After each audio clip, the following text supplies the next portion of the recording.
Now, the official Suncoast weather with ABC7 meteorologist John Scalzi.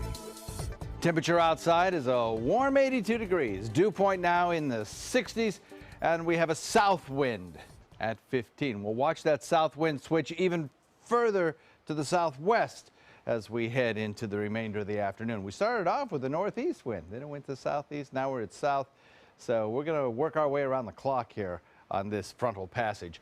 81 degrees in Wauchula, Mayaca at 83 in Arcadia, 82 in Northport, 83 in Punta Gorda.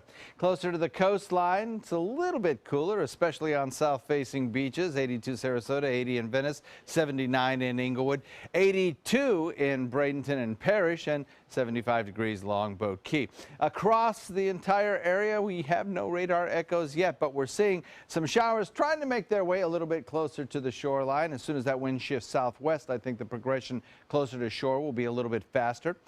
You'll notice the tendency still is for these to kind of dissipate as they get closer. And frankly, this is what we call a composite radar picture. So it takes pictures of all the radar beams from the surface all the way to the top. Anyway, you're getting a whole picture of all the scans of the radar, including the very tippy top. And that's what these echoes are way out in front of the main cell. I don't think that's even reaching the ground. That's falling through the air and evaporating on the way down. So we'll wait for the system to get a little bit closer, and maybe by about 3, 4 o'clock, we might see some of those showers work their way a little closer to shore. But it's going to be inland along the sea breeze front where the showers will start to pop up because of the tremendous amount of humidity. Then after that, probably around 7 o'clock or so, maybe some of this rain shower activity might get a little closer to the coastline and give coastal residents another little shot at some rain showers this afternoon. There are some lightning pops associated with some of these storms. Some of them are fairly significant. To the further north you go, the more the lightning is apparent. It is possible that we'll get a thunderstorm around here as well. In fact, as these sea breeze storms begin to form and move inland, could get some small hail. There's cold enough air upstairs to allow for that. We have a frontal boundary that stretches really all the way up around a low pressure area moving off into the north and to the east, and that low pressure area and frontal boundary is what's producing the cloud cover that you see here in the center part and northern parts of the Gulf waters.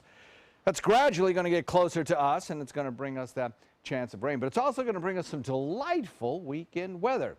Here's what's going to happen.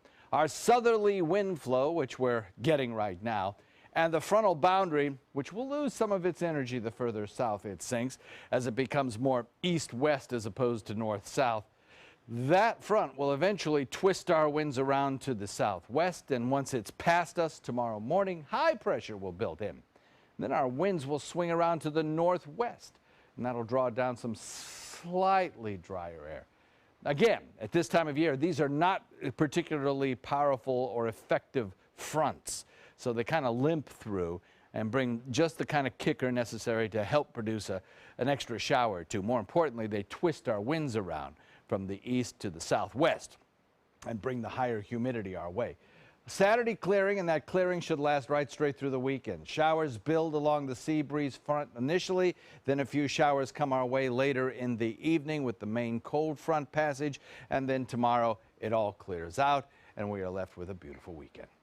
Forecast looks like this for you boaters. Watch for those shifting winds and maybe a thunderstorm or two out in Gulf waters. It will have a 2-foot sea and a light chop, but it's the thunderstorms you'll have to dodge. And then over the next several days, temperatures remain pretty flat around the 80-degree mark. But the rain shower chances go away after today.